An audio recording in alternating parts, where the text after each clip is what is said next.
gotta get him on over there. Go, go, go, go. And we on to the top. And then we go back goal line. Don't forget, man, today, we're gonna win. They can't lick it. Let's back out of the ball. The first one's gonna match with that. Fight, fight, fight, fight, fight. Wait a minute.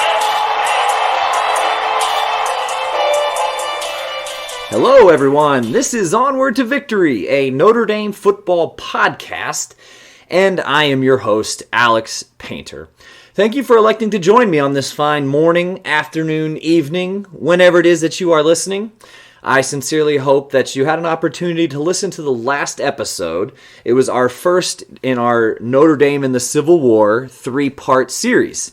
So the first episode actually details the service of Lieutenant Frank Baldwin, who was an Elkhart, Indiana native who actually withdrew from the University of Notre Dame as a first year and enlisted in the Union Army in 1861. So just a wonderful story.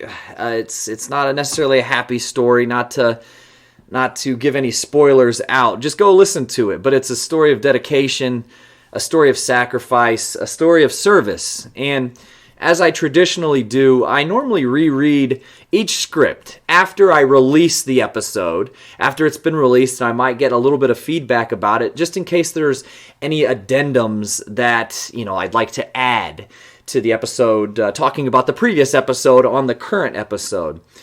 And I didn't really find any major addendums, but in rereading the script, it was still just so incredibly jarring that this was the story of a boy. And I know 18 is the legal age in the United States and all, and that at 18 you're much more mature than when you're, say, 14. But just think about what Baldwin and hundreds of thousands of other soldiers experienced in that war. Keeping in mind that a full 20% of the soldiers between both armies were 18 and under. That is just harrowing. So if you haven't had an opportunity to go listen to it, go on back and do yourself a favor. So anyways, this is the Civil War series of sorts here. So how about a quick fun fact that I was kind of digging around when I'm doing research. Every once in a while I just find mind-blowing facts, and normally I don't have anyone to tell them to, but here we go. You're going to get this one. So according to Ancestry.com, certainly a reputable source as they are the purveyor of almost all of the military records. But as of 2014, this just blew my mind. The Department of Veteran Affairs was still paying a Civil War pension. So the last surviving child of a Civil War Union veteran at that time was still living and still receiving a small monthly pension payment, nearly 150 years after the war ended. To me, that is just utterly mind-blowing. 150 years later. Now, I think the child of the veteran, who obviously was a very old person, has passed away. But 150 years after the conflict ended, there was still a direct line to it. So anyways, as a friendly reminder, if you dig the show, you can find it on Apple Podcasts. So click that purple podcast icon on your iPhone. You can find it on Spotify as well as Podbean at onwardtovictory.podbean.com. So if you'd like, please subscribe or do whatever you got to do to make sure you're getting all the new episodes. If you're on Apple, please feel free to give a 5-star rating. It just really helps the show get noticed, and it's really awesome to see new people subscribing every episode. So interact with the show on the Facebook page at facebook.com/Onward to Victory. I call this headquarters or HQ. If you ever hear me refer to HQ, I'm talking about the Facebook page. That's where all of the show updates, sometimes video, all the new episodes are kind of announced through there. So if you'd like to send the show an email, you can do so at onwardtovictorypodcast@gmail.com. So if you'd like to name yourself to the Onward to Victory Consensus All-American list, you can do so very simply.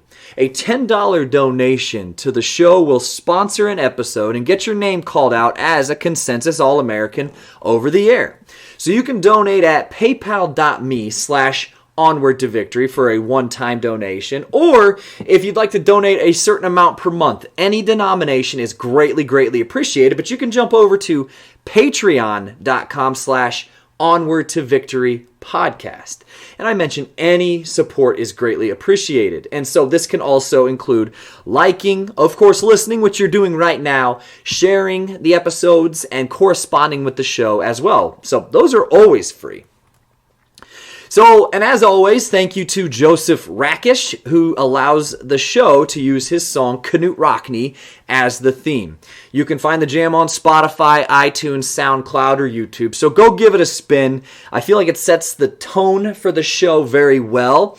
And if you would like to add it to your pregame playlist, I always mention my pregame playlist because I am very adamant about before watching a Notre Dame game, I have to get through my playlist.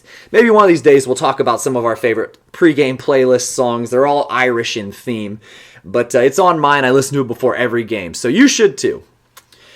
Show announcements. So I'm actually working on securing some time with author Jeff Harrell, whose book, Rockne of Ages, will be the newest biography on Irish coach Knut Rockne.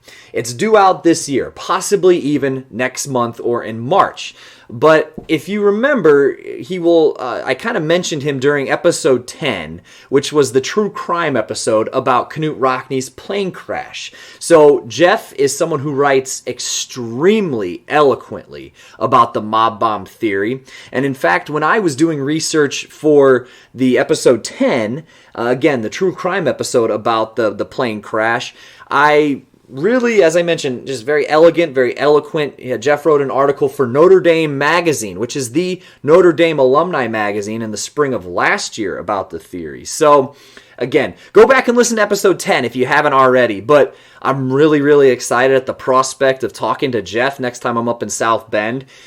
He is, first of all, he has a really interesting background, and he's an interesting person, and he's got a ton of interesting things to say, and he is the authority on Coach Rockne and, of course, this mob bomb theory. But if you'd like to learn a little bit more about that project, again, I'm looking to do that episode after the Civil War series here, but head on over to KnutRockne.com to learn more about Harrell's Rockne of Ages. And if you're ever curious about who owned the domain KnutRockne.com, now you know. All right, so, before we move on, so big news on the Irish front. The current Irish front is touchdown Tommy Rees has been elevated to offensive coordinator. I know a lot of people, when he was first announced as the interim offensive coordinator for the bowl game, the Camping World Bowl game against Iowa State, it wasn't met with a whole lot of enthusiasm. But me personally, I will say that I am enthusiastic about the move. I think he's got a great rapport with Ian Book, and who's, of course, quarterback Ian Book. So I think that's going to serve the program exceedingly well, having an offensive coordinator who is clearly, he coached Ian personally last year, and having Ian come back for a fifth year is fantastic, and having OC and, face of the program quarterback is going to bode really well. And soon, we have a whole lot to pack in for this offseason. We'll do kind of a preview, a position-by-position preview of what we got coming back. So while wide receiver is kind of being gutted as far as what we had, pass catchers, including tight end Cole Kmet's, kind of being gutted from what we had last year, there's still some really interesting and exciting prospects coming back. So I guess that's the big news on the Irish front, that Tom Rees is now the offensive coordinator and will work directly with Kelly with the game planning and all of that. So here we go, episode 15. So per show tradition, we assigned someone to represent the episode who played for Notre Dame and who also wore that episode's number. So for instance, last episode was the Emil Red Sitko episode, since Red wore number 14 at Notre Dame. So anyways, episode 15 could be the free safety from 1986 to 1989 Pat Terrell episode, who I remember taking his 1990 rookie card and asking my dad what a rookie was, because I think I saw the card and I didn't know what that meant. So that's when I learned what a rookie was, when I saw his card for the first time. I wasn't 3 years old, which would have been how old I was when the card came out, but I think I was maybe 5 or 6. So it could also be the Kevin McDougal episode, who was the quarterback for the Irish right after the Rick Mirer era. And it could also be wide receiver Will Fuller, current Houston Texan episode, one of the more exciting Notre Dame offensive players in recent history. However, for teaching me what a rookie is, let's give this one to Pat Terrell, whose pass breakup secured the 1988 victory against Miami in the classic Catholics versus the Convicts game. All right, so let's switch the gears into the Civil War here. Hopefully you enjoyed last episode. We're going to get more of that here. So, as I did last episode, I'm going to share another personal anecdote. But have you ever heard of the hobby called living history? The textbook definition is, according to Wikipedia, quote, an activity that incorporates historical tools, activities, and dress into an interactive presentation that seeks to give observers and participants a sense of stepping back in time. Although it does not necessarily seek to reenact a specific event in history, living history is similar to and sometimes incorporates historical reenactment.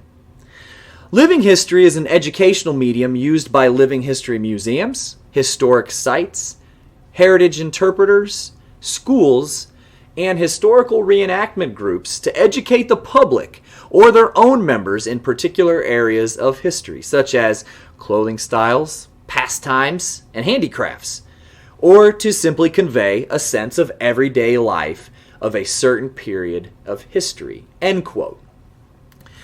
Thanks for bearing with me. That was a long textbook definition, but some of you may know where this is heading now. I'm talking about Civil War reenactments.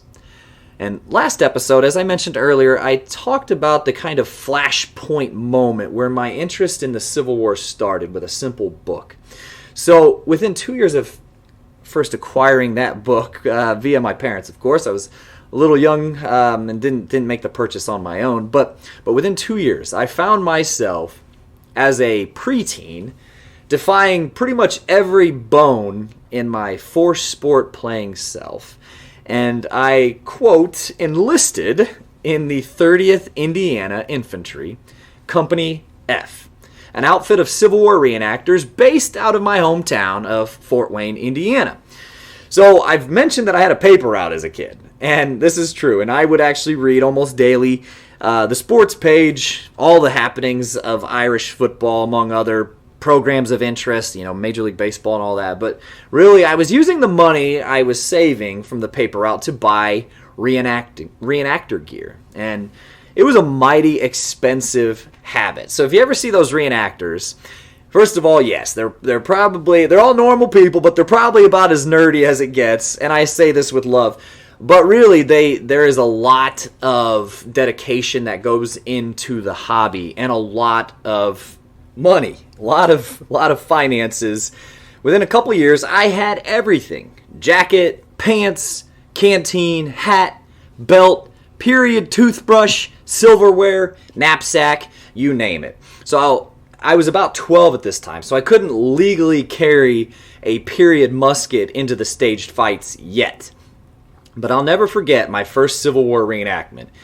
It was April 2000 at Schoaf Park in Fort Wayne, Indiana. In short, I guess the best way to describe it is sincerely, it was sensory overload. I thought I was a Civil War buff, which, when you're 12 years old, this could actually feel pretty isolating most of the time. Needless to say, if you're a Civil War buff and you're 12, most of your friend group or most of your peers do not share the same interest. So, but here I was, surrounded by Civil War buffs, and everyone took their, quote, impression or the level of their authenticity very seriously. I was quickly reassigned, being a minor, to the medical corps. So, among all the blue and gray clad soldiers, horses, and cannon, there was someone dressed up as an 1800s priest. Excellently bearded, I'll never forget that, who was meandering around the Union troops, raising his hand and giving blessings to the soldiers heading into battle. So, as I mentioned, I was quickly reassigned to the medical corps, and after the battle was over, I got to participate in some of the staged surgeries at the medical headquarters with some of the wounded soldiers. I'm using air quotes here, but you get the gist. So, the priest, whom I mentioned before, made his way to the medical tents and continued to bless the wounded, perform last rites, all the above. And it was at this time that I realized that this man was not meant to impersonate just any priest, but Father William Corby, the most famous priest of the American Civil War. And he was not just any priest, he was Congregation of the Holy Cross, a Notre Dame priest. So I give you part 2 of Notre Dame in the Civil War series, The Priest, right after this.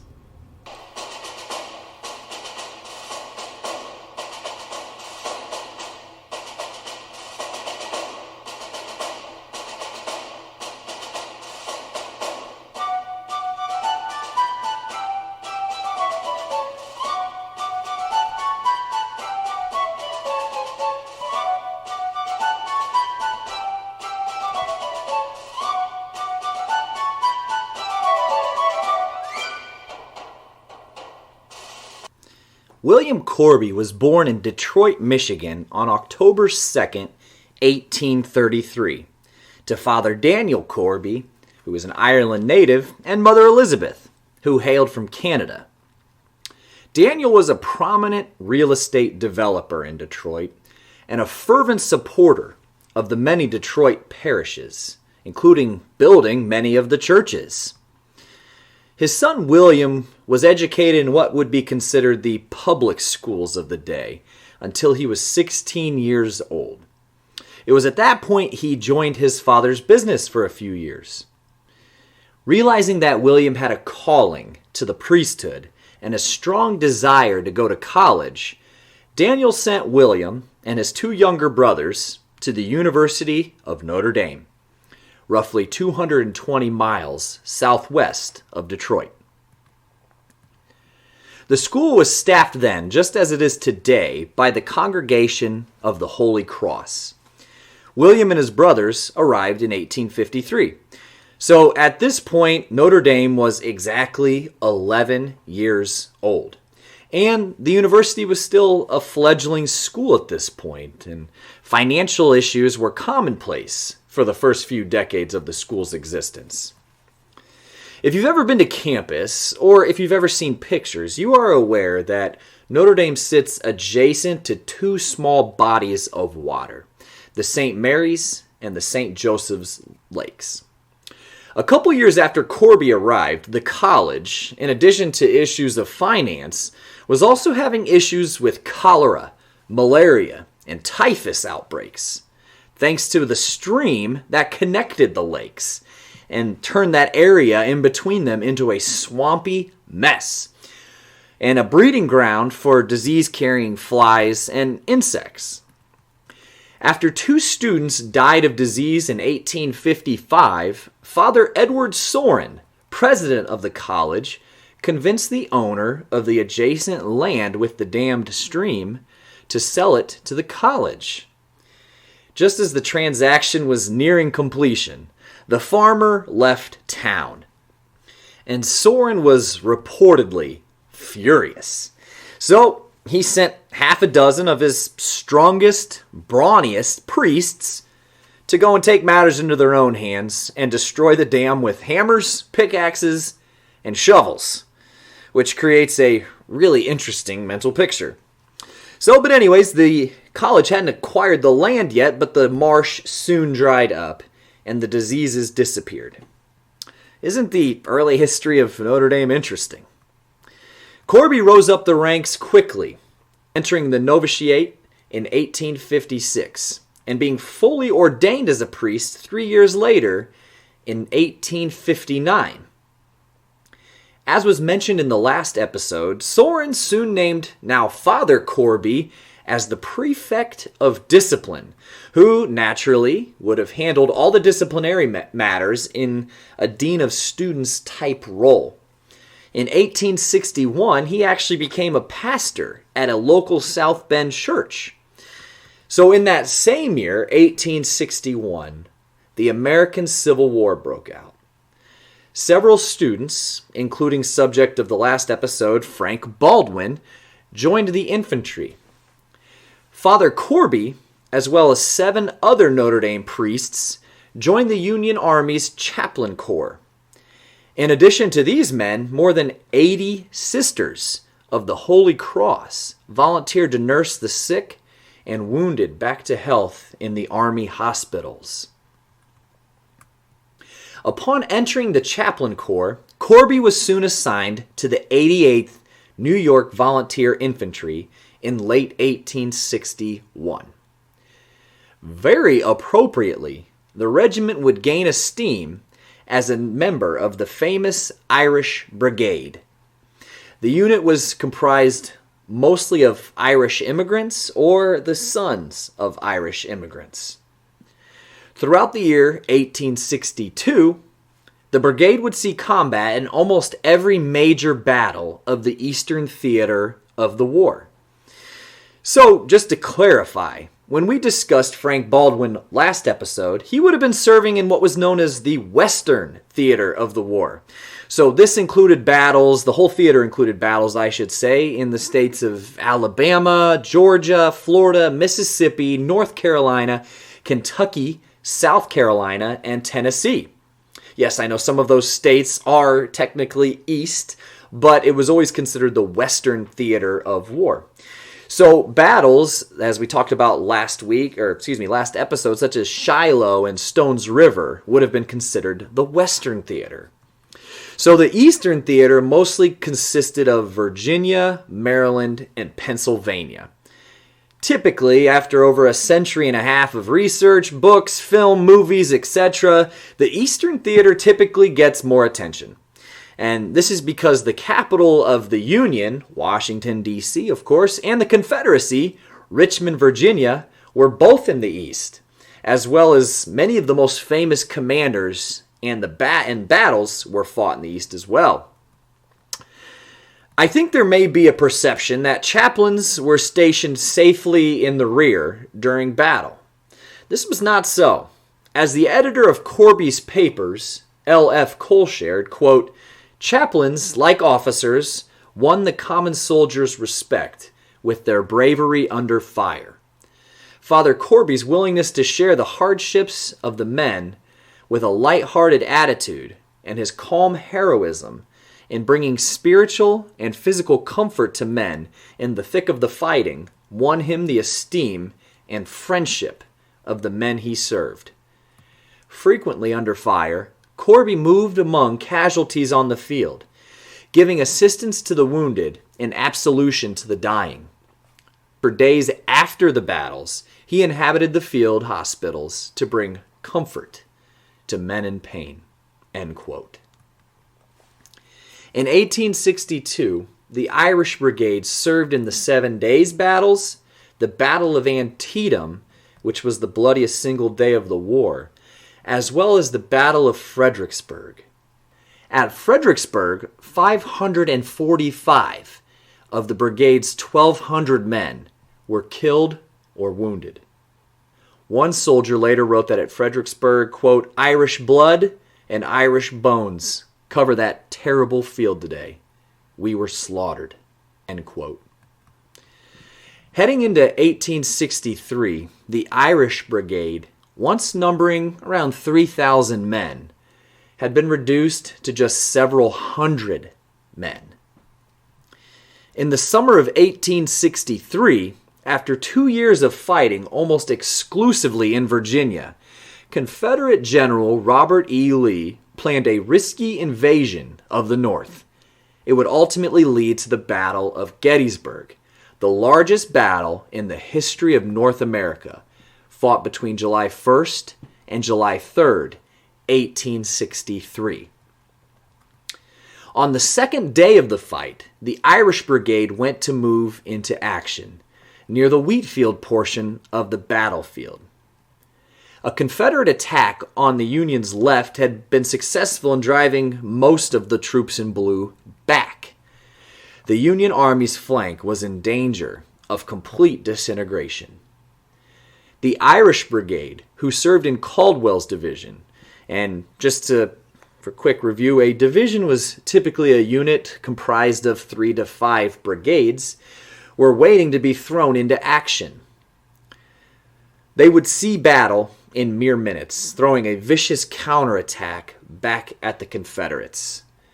Corby later recounted that, quote, "At this critical moment, I proposed to give a general absolution to our men, as they had absolutely no chance to practice their religious duties during the past 2 or 3 weeks, being constantly on the march," end quote.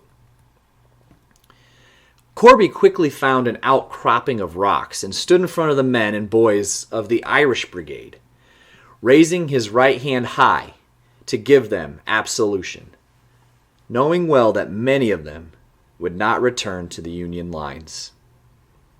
A soldier later recalled the scene. Quote, "There is yet a few minutes to spare before starting, and the time is occupied in one of the most impressive religious ceremonies I have ever witnessed. The Irish Brigade stood in columns of regiments, closed in mass. As the large majority of its members were Catholics, the chaplain of the brigade, Reverend William Corby, proposed to give general absolution to all men before going into the fight.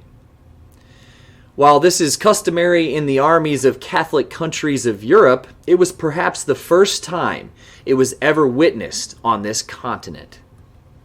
Father Corby stood upon a large rock in front of the brigade, addressing the men.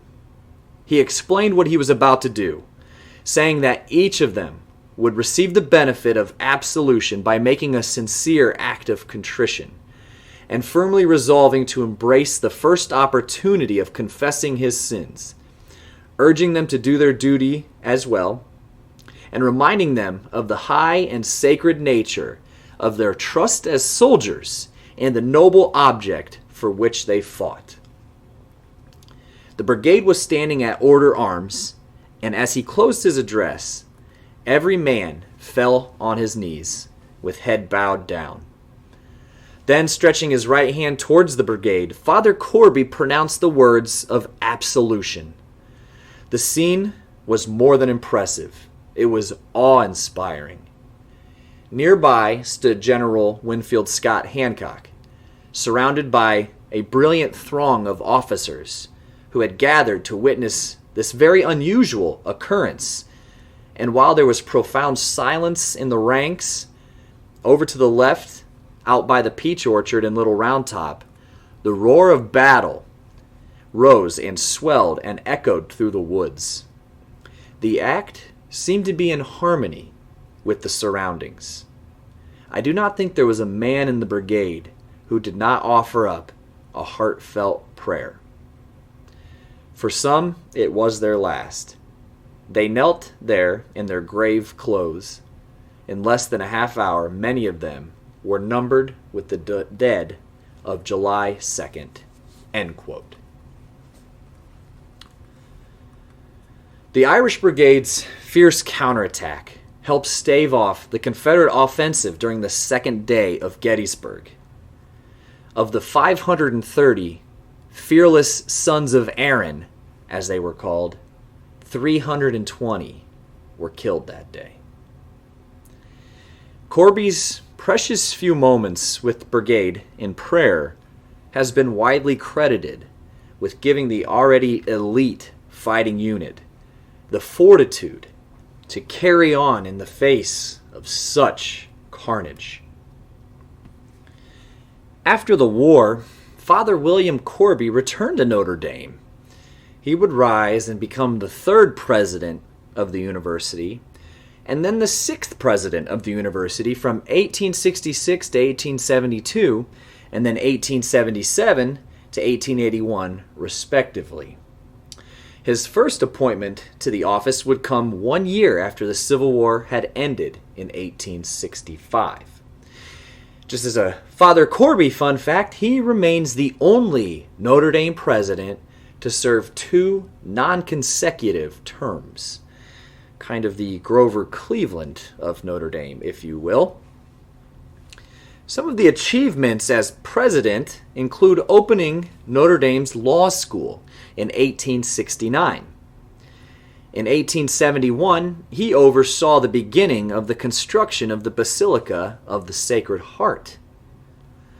When the main administration building burned down in 1879, it was Father Corby who raised the funds to build the new administration building. Perhaps you're familiar with it? It's the one with the golden dome. A touching memorial to the Irish Brigade was erected on the Gettysburg battlefield in 1888. The monument, counting the granite base, is 19.5 feet, and it's the shrine of a Celtic cross. At the foot of the cross lies a life-size Irish wolfhound, representative of honor and fidelity. I would strongly recommend, if you're interested, to Google it. It's really easy to find. Artist Paul Wood completed a piece called, quote, Absolution Under Fire in 1891. The piece, which depicts Corby blessing the Irish Brigade at Gettysburg, remains one of the most popular paintings of the war. I also used it for this episode's placard, so jump over to Facebook to the Onward to Victory page if you want to see it, if you haven't already. Also, it's very easy to Google as well. But if you want to see it in person, head over to the Snite Museum of Art on Notre Dame's campus. The oil on canvas work measures over 6 feet tall and 8.5 feet wide.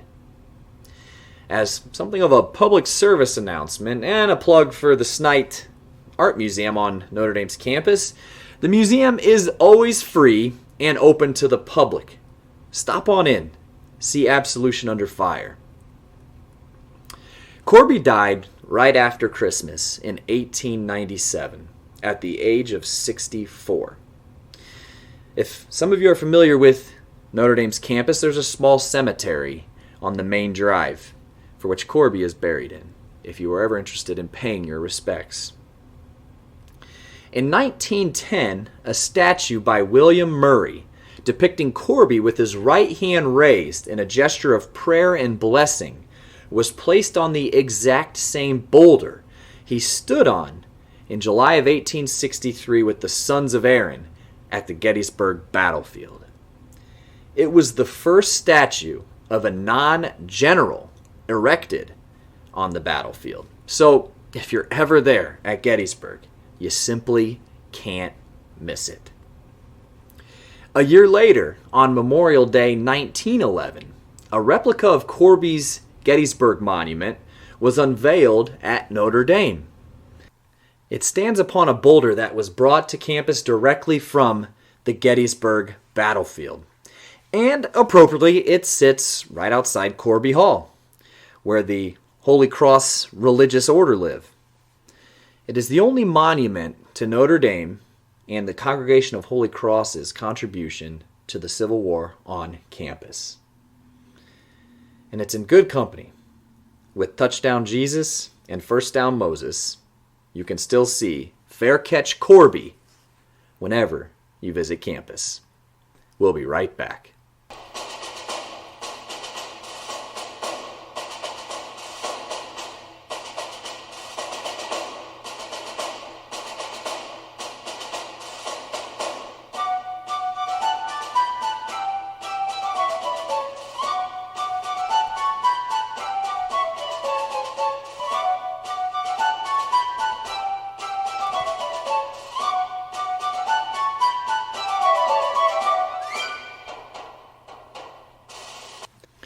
Alrighty, and I hope you all enjoyed that. It was wonderful getting a little bit more acquainted with Father William Corby and discussing the accomplishments and the things that he was able to do in his life, and really just how important he was to the members of the Irish Brigade particularly on that second day at the Battle of Gettysburg, July 2nd, 1863.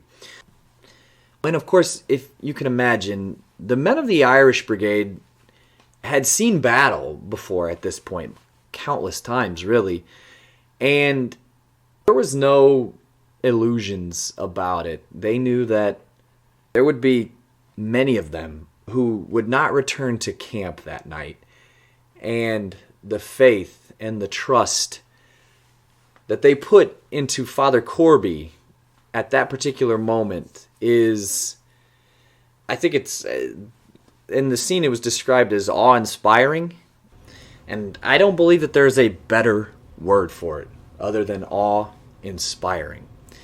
So if you haven't had an opportunity to listen to episode 14, which was the first episode in our 3-part Notre Dame in the Civil War series, please go listen to it.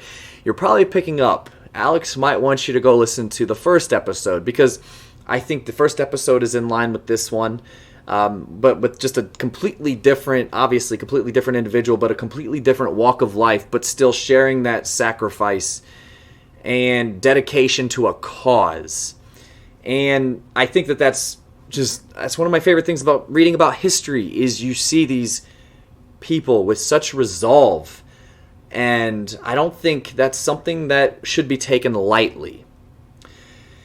So go listen to episode 14, the first one in this run. And again, so that was the student turned soldier. This one was called the priest, and the next one is called the general. So maybe if you put your heads together, or if you think about it hard enough, you might be able to figure out who the next one is going to be about. But go listen to the first one, and then listen to this one. Of course, you're listening to it right now, and hopefully you're enjoying it. Because frankly, I absolutely love the Civil War. I love Notre Dame, and this has been an awesome collision of both. And yeah, I made it kind of an admission earlier when I kind of told you that hey, you know what? When I was a kid, like quite literally, I was like a preteen or a young teenager. I was a Civil War reenactor, and as my family can kind of attest, that's something that I did not tell a lot of people at that time.